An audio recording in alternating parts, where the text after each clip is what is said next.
Bonjour à tous, c'est Elisabeth, bienvenue sur cette vidéo, une vidéo qui fait partie de la playlist Flashback Reviews où je vous présente des jeux qui ne viennent pas de sortir. Et ben non, je fais l'inverse de tout le monde. Je vous présente des jeux qui sont sortis depuis un petit moment, moi que j'ai depuis un petit moment et surtout que je viens d'utiliser pendant un mois. Donc je les connais par cœur et je suis en mesure de vous dire s'ils fonctionnent, comment ils fonctionnent, puis leur style, etc., ce qu'ils me font ressentir et tout ce genre de choses. Donc je vais vous présenter aujourd'hui le tarot Art Nouveau. Et avant toute chose, bien sûr, je vous invite à liker cette vidéo et à vous abonner à ma chaîne, puisque moi, ça m'aide énormément. Tous vos partages, les likes, et puis les abonnements, bien entendu, puisque ça, plus vous likez les vidéos et plus la vidéo est montrée. Vous savez que nous sommes un petit peu régis par les algorithmes aujourd'hui, un petit peu beaucoup. Enfin bon, moi de toute façon, je fais ça vraiment par passion. Et puis voilà, j'ai envie de vous partager ma passion comme beaucoup de personnes ici sur YouTube. Donc voilà, aujourd'hui le tarot Art Nouveau. Alors bien sûr, vous devez le connaître si vous êtes un petit peu dans l'univers du tarot déjà. Et puis pour ceux qui découvrent les tarots, c'est un très très très très beau tarot, je l'adore. Tout simplement, ben voilà, ça se voit vu l'état de la boîte. Donc c'est un tarot comme vous pouvez le lire ici, qui a été créé par Giulia Massaglia. Donc c'est une italienne, je pense, vu son nom. Donc en fait le livret, je ne suis pas sûre que ce soit elle qui l'ait fait, mais elle a fait les dessins. Alors voilà, donc il arrive dans une boîte vraiment toute simple, en carton, vraiment de base. Et ça, c'est le problème avec ce genre de tarot, c'est que ben, moi, j'ai pas de, j'ai pas de sachet. J'aime bien garder les boîtes d'origine. Et voilà le résultat. Donc, je garde tout, hein, mais en fait, bon, pour recoller le morceau ici, eh ben, c'est un petit peu compliqué. Donc, je la referme quand même une fois qu'il y a les cartes, ça tient un minimum, mais bon. Donc, comme vous pouvez le voir, c'est un tarot qui va être avec des dorures. Hein, donc, bien sûr, c'est en rapport avec le style. Et donc, ces dorures, oui, sur chaque carte, c'est ça qui est vraiment superbe, en particulier dans ce tarot. Voilà, donc le petit bémol, bien sûr, c'est la boîte qui n'est pas du tout solide. Et pour les personnes qui aiment bien utiliser des sachets et les customiser, eh bien, faites-vous plaisir. Hein. Voilà, moi je le garde là-dedans. Alors, le petit livret d'accompagnement, donc ça c'est deux cartes, en fait, c'est une petite pub, voilà, Lo Scarabeo. Alors, ce sont les éditions donc, qui ont publié ce tarot, hein, c'est noté ici. Voilà, collection Lo Scarabeo, pardon, et les éditions Très Daniel. Qui est bon, un tarot qu'on trouve partout sur Amazon avec 4,90 €. Et cette collection Lo Scarabeo, je crois que, alors je ne sais pas si ça a changé, mais c'est vrai qu'ils faisaient des coffrets qui n'étaient pas top, hein, quand même. C'est même pas des coffrets, des boîtes. Donc on a une petite pub avec un joli fou, donc Tools for Spiritual Journey with Tarot Sophie. Donc c'est une association de tarot visiblement mondiale. Voilà, et puis voilà, une petite carte de remerciement pour avoir choisi ce jeu. Et Lo Scarabeo vous invite à en apprendre davantage, donc en recevant bien sûr des informations, etc. au www.tarotassociation.net. Je suis jamais allée voir, hein, je vous dirai, donc c'est un abonnement visiblement. Hein. Il y a un magazine de tarot, des cours de tarot par rapport au jeu Lo Scarabeo. Donc c'est peut-être intéressant. Hein. Tiens, vous voyez, ça, j'allais dire tu vois. Comme si j'avais quelqu'un qui me parlait en face là, avec qui j'étais. Bah oui, de toute façon YouTube, on le sait, hein, c'est les copains et les copines, hein, qui nous regardent en vidéo. Donc, ouais, ça me donne envie d'aller voir quand même ce site, un petit peu ce qu'il y a. Voilà, mais bon, de toute façon, c'est payant, et bien entendu. Et puis, le Golden Art Nouveau Tarot. Donc, ben voilà, c'était la carte qui allait avec. Moi, je les garde dans le petit livret qui, bien entendu, est des To Destroy lui aussi, puisque à chaque fois que je range les cartes, ça se plie. Donc, on a vraiment un livret très basique avec une petite introduction au tarot Art Nouveau, donc qui a pris son nom d'après le style Liberty en Italie, qui est né entre la fin du 19e et le début du 20e siècle, une époque où régnait en Europe une paix relative après des décennies de conflits. Cette période d'optimisme fut appelée la Belle Époque, et la principale de ses beautés était l'Art Nouveau, un mouvement ornemental gracieux qui se diffusa comme les vrilles d'une vigne en fleurs dans toute l'Europe jusqu'en Amérique.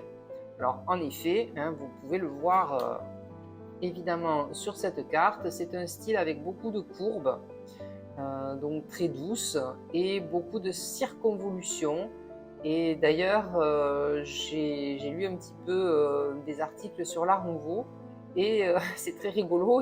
Certains appelaient ça le style nouille, puisqu'il y a des nouilles un petit peu partout, en effet. Bon, alors c'est moins flatteur que Art Nouveau, bien sûr. Transposé dans le tarot, l'Art Nouveau insuffle une beauté sensuelle à ces mélanges intemporels, leur permettant de parler directement au cœur. Voilà. Voilà pour le style. Alors après, bien sûr, vous allez avoir comment utiliser les cartes. Bon, ça, c'est évidemment le célèbre tirage passé, présent, futur qu'on ne présente plus. Et puis, vous avez une signification très succincte des cartes du tarot, les arcanes majeurs. Et puis, vous allez passer aux arcanes mineurs par suite. Voilà, on commence par les coupes.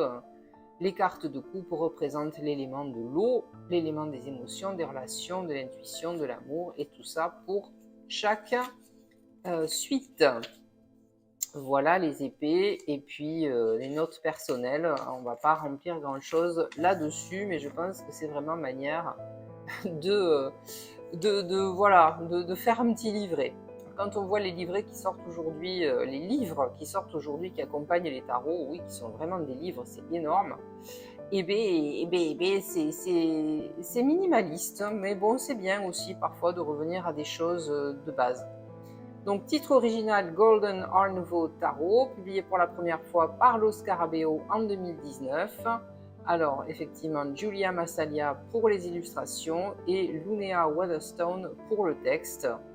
Voilà, donc le texte, c'est pas quand même foulé, mais il faut le faire, voilà. 2021, Intuitive Édition, une marque du groupe Guy Daniel, et ça a été traduit de l'anglais. Voilà. Alors, les cartes, elles sont là bien sûr au nombre de 78, sinon ce ne serait pas un tarot véritable. Et vous voyez le dos des cartes, en effet, qui est le style dont on parlait, avec beaucoup de circonvolutions, une espèce d'arbre, de soleil avec une lune au milieu. Enfin bon, déjà rien que le dos de la carte, on peut l'utiliser comme support intuitif ou de méditation, pourquoi pas. Il y a des étoiles, enfin on a vraiment les principales figures du cosmos, on va dire. Et puis donc on retourne et on voit donc les dorures comme ça, vous les voyez, j'espère bien. Il y en a donc sur toutes les cartes, certains éléments, en particulier le fond, avec le fameux style Art Nouveau, toujours pareil, les circonvolutions qui sont présentées donc avec de la dorure. Le tour est blanc, et puis la tranche des cartes est elle aussi blanche, donc sans fioriture supplémentaire, mais je pense que ça suffit en fait avec déjà les cartes comme ça. Voilà. Alors, heureusement, par rapport à la boîte, les cartes sont de très très bonne qualité. Voilà, elles se plient, se mélangent très facilement, elles glissent ce qu'il faut, elles sont très solides parce que malgré le peu de solidité de la boîte, elles n'ont pas bougé. Donc, par contre, ça, très bon point au niveau de la qualité. Voilà. Alors, je vais donc vous les présenter, ces cartes. Et alors, j'ai pris mon support. Je ne sais pas si, parce que j'ai appuyé en fait la boîte dessus. Mais je pense que ça va être mieux que je vous les montre d'un peu plus près. Et puis, à la fin, je vous tirerai une petite carte pour vous dire quelle est l'énergie dans laquelle vous êtes lorsque vous regardez cette vidéo. Alors, je les ai toutes reclassées, ce qui m'a permis de checker un petit peu chacune d'entre elles, de leur dire bonjour, parce qu'il y en a, c'est vrai qu'on ne tire jamais. Lorsqu'on fait des tirages comme ça, il y en a qui ne sortent jamais. Bon, mais en tout cas, moi, pendant un mois, certaines, je ne les ai jamais vues sortir encore. Donc, ça m'a permis de voir l'ensemble des cartes. Voilà, voilà donc comment elles se présentent. Alors, à chaque fois, elles ont toutes le même à peu près tour. Comme ça, donc ça ce sont les arcanes majeurs. Ici vous allez avoir les bâtons avec le même tour mais dans des tons un petit peu plus marron. Les coupes ça va être un petit peu plus gris bleu. Les épées un peu plus bleu et puis les deniers c'est un peu dans cette espèce de jaune verdâtre. Voilà, donc il y a quand même une petite différence au niveau des couleurs du tour. Ok. Voilà, allez, on va démarrer avec le 0, donc le fou. Donc alors, si vous voyez un petit peu les illustrations, alors d'abord il faut dire que c'est dans Rider-Waite, bien sûr, vous l'aurez probablement déjà reconnu. Donc nous avons les mineurs illustrés et puis le style de l'artiste, hein, je ne me souviens déjà plus son nom, Giulia Massalia, voilà. Le style de l'artiste est quand même assez réaliste, on va dire. Hein. Donc, lorsqu'elle dessine je fais le point, des personnages humains, on a vraiment tous les détails. On reconnaît parfaitement un être humain. Voilà. Donc, et ici, par exemple, aussi, on voit très bien un chien. Donc, nous avons le fou qui, comme on le sait, voilà, il est fou parce que il ne regarde pas où il va, ou en tout cas il regarde quelque chose que nous ne voyons pas, qui est probablement l'objectif qu'il s'est fixé, et il y va sans se poser de questions, avec une rose blanche dans une main et son bâton de pèlerin dans l'autre. Il est quand même beaucoup plus richement habillé que le mat du tarot de Marseille. Donc voici le fou. Nous passons au magicien, puisque dans le tarot Rider-Waite, il ne s'appelle pas Battler, mais magicien. Alors, c'est une reproduction assez fidèle des mouvements, des positions, des symboles du Rider-Waite. Donc, l'artiste ici, italienne, a donc évidemment s'est approprié les images, mais elle est quand même restée fidèle à la représentation qu'elle avait fait Pamela Colman Smith dans l'original du Rider-Waite. Voilà pour le magicien, avec donc l'épée, la coupe, le denier et le bâton. Il a tous les éléments, il a toutes les possibilités qui s'offrent devant lui. Il peut faire de sa vie ce qu'il veut.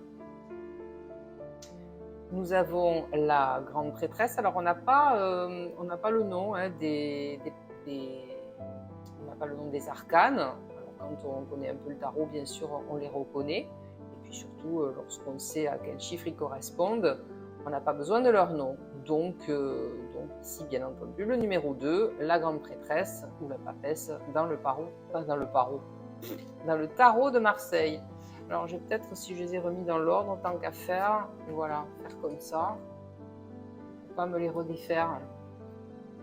L'impératrice, alors je vous ai présenté ces cartes dans ma série où je compare les arcanes du tarot de Marseille et les arcanes du tarot Rider-Waite. J'ai pris l'original et je prends souvent le tarot Art Nouveau parce qu'il est très beau à la présentation. Hein. Donc, vous voyez comme ces formes sont douces, courbes, et surtout l'impératrice évidemment, hein, superbe.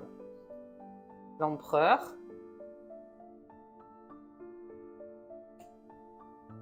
le hiérophante, il fait beaucoup plus jeune que le pape du tarot de Marseille. En revanche, les deux moines qui l'écoutent religieusement, bien sûr, font beaucoup plus âgés que dans le tarot de Marseille. Donc on a déjà des symboliques qui sont différentes.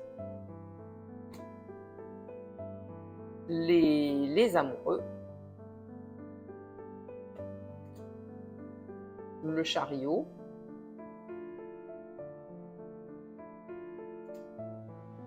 la force. Alors vous savez que dans le tarot Rider-Waite, Edward Waite a donc voulu inverser absolument le 8 et le 11, la force et la justice. Bon, on va pas épiloguer, j'en ai déjà parlé dans une autre vidéo, chacun veut toujours s'approprier des systèmes lorsqu'il commence à les découvrir, voilà, pour faire innovant probablement. Hein. Donc maintenant c'est resté, mais ça n'a pas trop de fondement. Donc très belle force évidemment et de très beaux personnages représentés, et ici c'est clairement un lion. L'ermite. La roue de fortune. Alors ici nous avons des termes un peu secrets sur la roue. C'est pas une représentation ici qui est du tout la même que la roue de fortune du tarot de Marseille. On a vraiment les 4 évangélistes ici qu'on retrouve dans la carte du monde du tarot de Marseille. Ici, voici la justice, en position 11 donc. Le pendu. Alors, lui, il a vraiment des circonvolutions partout autour de lui, et la tête qui rayonne vraiment, et à ce halo. Alors, la mort ici, représentation assez classique du squelette féroce, hein, à cheval, qui vient couper les têtes, rien ne l'arrête, et il n'a pas de pitié, hein, puisqu'ici on voit une femme, une figure religieuse, un enfant, donc il fauche tout le monde. La douceur de Tempérance, qui a des gestes beaucoup plus mesurés ici que Tempérance du tarot de Marseille. J'arrête de les comparer, sinon j'aurais plus rien à dire lorsque je vais faire mes comparaisons de cartes. Le diable.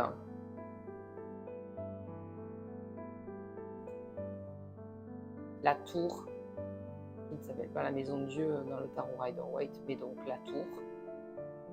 Une carte ici assez violente. Étoile, magnifique femme assise au lieu d'être agenouillée comme les scènes du tarot de Marseille. Allez, j'arrête de comparer. Oh, la lune avec l'écrevisse qui est carrément sortie du bassin. Et ici, ce sont très clairement aussi des loups, parce que parfois on ne sait pas si c'est des loups, c'est des chiens. Le soleil à cheval. Le jugement.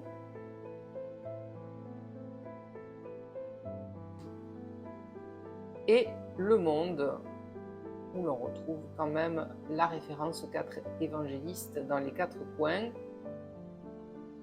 Et ici, si un personnage était parfois androgyne, j'y reviens quand même sur le tarot de Marseille, c'est quand même clairement une femme ici, avec le sexe pudiquement voilé.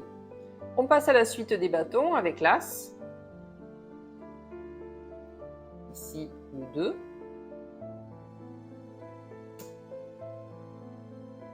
Le 3. Le 4 de bâton. Le 5. 10. Mignon ce petit cheval. Oups, la porte a claqué. Le 7, 8, le 9 de bâton, le 10, et des figures de cour avec le page, le valet, on ne sait pas hein, ici puisqu'on n'a pas de nom, le cavalier ou le chevalier, ça dépend des jeux. Il faut que je regarde dans le livret, hein, tout bêtement. La reine. Je me demande si, je ne connais pas du tout la tête évidemment de l'illustratrice, mais je ne sais pas pourquoi. Je me demande si elle ne s'est pas représentée en reine de bâton. Enfin, elle fait très italienne. Et le roi de bâton. Pas très sexy. On passe aux coupes avec l'as de coupe. Le 2.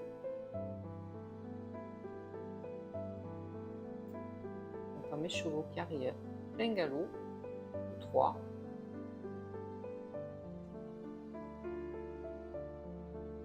4. 5. 6.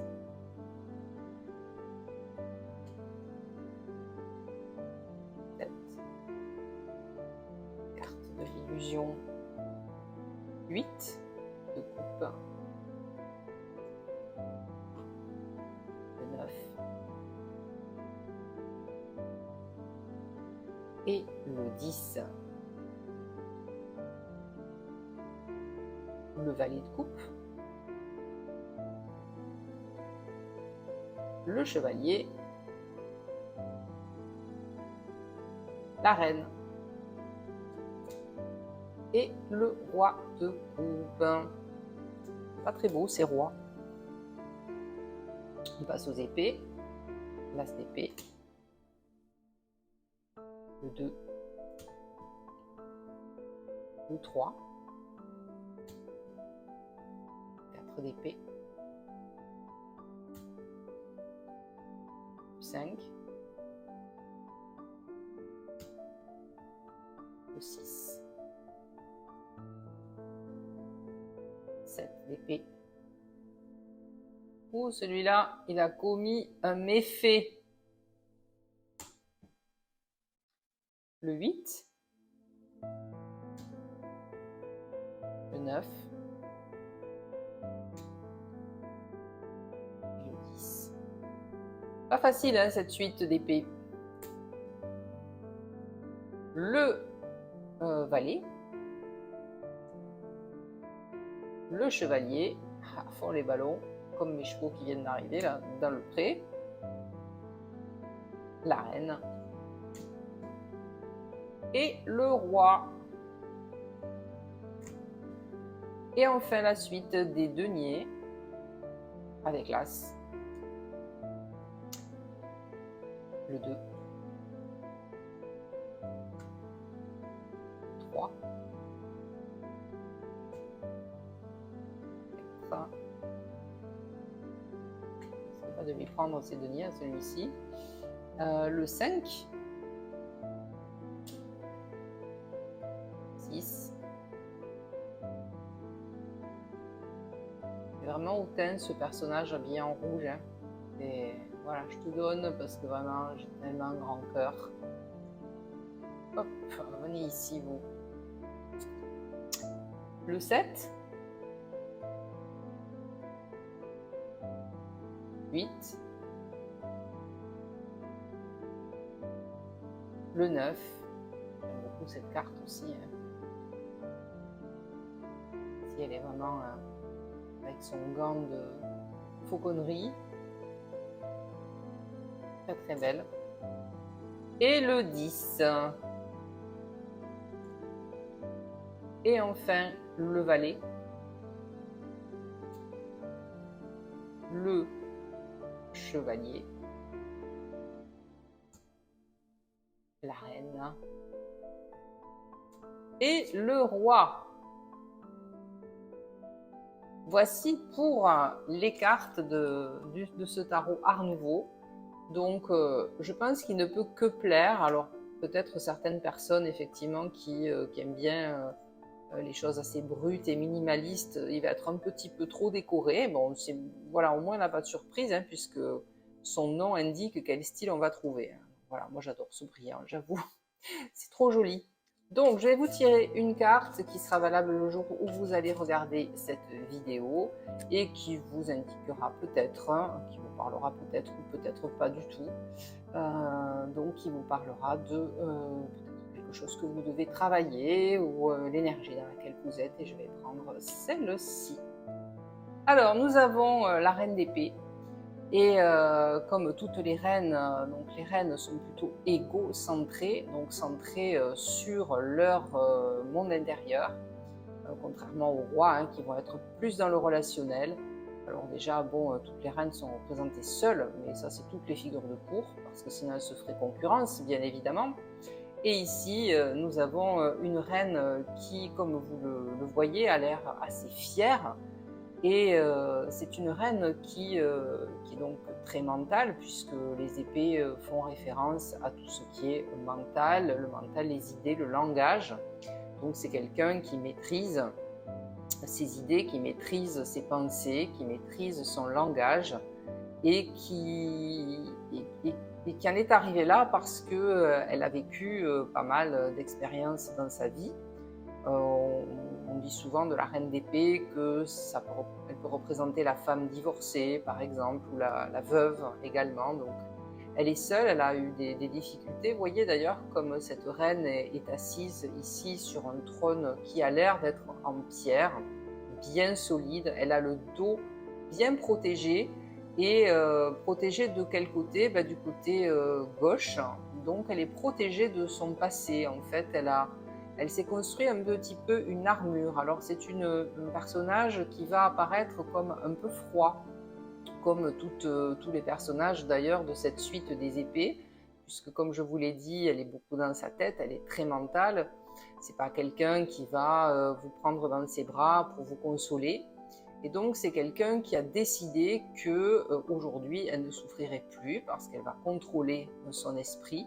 Et donc, elle s'est forgée une espèce de carapace. Hein, comme vous le voyez, on dirait un petit peu, en effet, si on la mettait à quatre pattes, elle aurait une carapace de tortue qui la protège. Donc, elle protège ses arrières. Et puis, elle a cette épée dans la main qu'elle tient fermement de la main droite. Et elle en tâte la lame pour voir si elle est bien aiguisée avec sa main gauche. Et elle regarde comme un peu avec un air de défi l'avenir qui l'attend et en se disant eh bien je suis prête, j'ai mon armure, j'ai mon épée, je vais pouvoir en découdre. Hein, donc on a aussi ces oiseaux au-dessus qui rappellent un peu des corbeaux parce qu'ils sont noirs bien sûr. Et alors certains n'aiment pas avoir n'aiment pas les corbeaux ou les corneilles parce que ça peut être un signe d'annonce d'une mauvaise nouvelle, par exemple. Mais ici, moi j'aime bien parce que j'en ai plein par chez moi. J'aime bien ces oiseaux et puis ça m'a jamais annoncé rien de mal de toute façon. Ici, je dirais que c'est plutôt des oiseaux qui justement vont la prévenir s'il y a des choses dangereuses auxquelles elle doit faire attention, donc elle doit se méfier. Donc c'est un petit peu sa garde rapprochée, hein, je dirais. Et donc la position sur ce siège, c'est qu'elle elle est au bord. Hein, on voit que elle est prête quand même à se lever et à se défendre si besoin est. Donc pour vous qui regardez cette vidéo aujourd'hui, vous êtes dans l'énergie de la reine d'épée, donc vous avez décidé de clore avec votre passé, de vous en protéger surtout, ce qui peut être intéressant à certaines périodes de sa vie, de ne plus aller plonger dans son passé voilà, avec un psychanalyste, un psychothérapeute, un psychologue, parce que bon ça va quoi, hein, on a compris pourquoi on était comme ci aujourd'hui ou comme ça, on a compris nos traumatismes,